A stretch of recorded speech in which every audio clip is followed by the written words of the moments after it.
Assalomu alaykum. Bosim hayotimizning ajralmas qismi.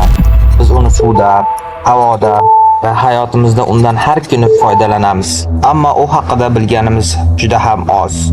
Aslida bosim nima va u qanday ishlaydi? U nima uchun muhim va uni qayerlarda ishlatamiz? Uni turli o'rinlarda vazifasi nima? Samolyotlarning uchishi, suv osti kemalarining suvda suzishi. Bu video shu va shu kabi savollarga javob beradi.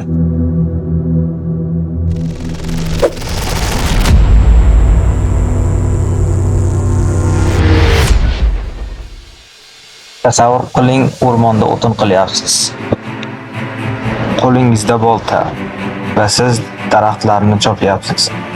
Daraxtlarni chopish uchun boltaning o'tkir tomonini, qoziqlarni qoqish uchun boltaning o'tmas tomonini ishlatasiz. Ikkisida ham bir xil kuch ishlatasiz, lekin natija ikki xil bo'ladi.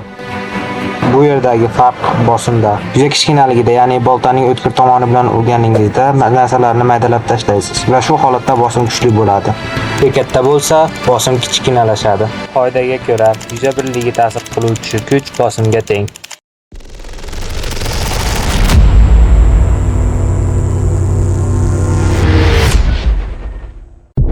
Bosimsiz nimalar sodir bo'lishini tushunsangiz, bosim qanday ahamiyatga ega ekanligini tushunasiz. Xo'sh, bosim bo'lmasa nimalar sodir bo'ladi?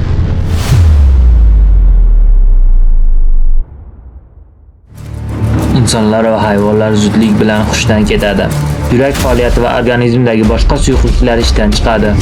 Sayyoradagi okeanlar va boshqa suv havzalari qurib ketadi va yer yashash uchun yaroqsiz ahvolga keladi.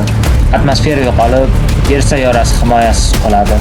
Sayyora joyida turish uchun va narsalar o'z o'rnida bo'lish uchun bosim juda ham kerak. Bosim shunday birlikki, usiz dunyoni tasavvur qilish qiyin.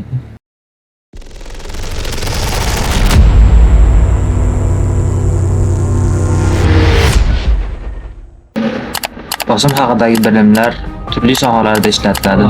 Misol uchun, samolyot uchish uchun uning qanoti ostidagi bosim qanoti ustidagidan ko'proq bo'lishi kerak. Buni hosil qilish uchun bosim haqidagi bilimlardan foydalaniladi. Suv osti kemasi okean tubidagi bosimga bardosh bera olishi kerak. Gaz, suyuqlik, qattiq jism barchasida bosim juda muhim. Va siz bosim haqida bilib oldingiz.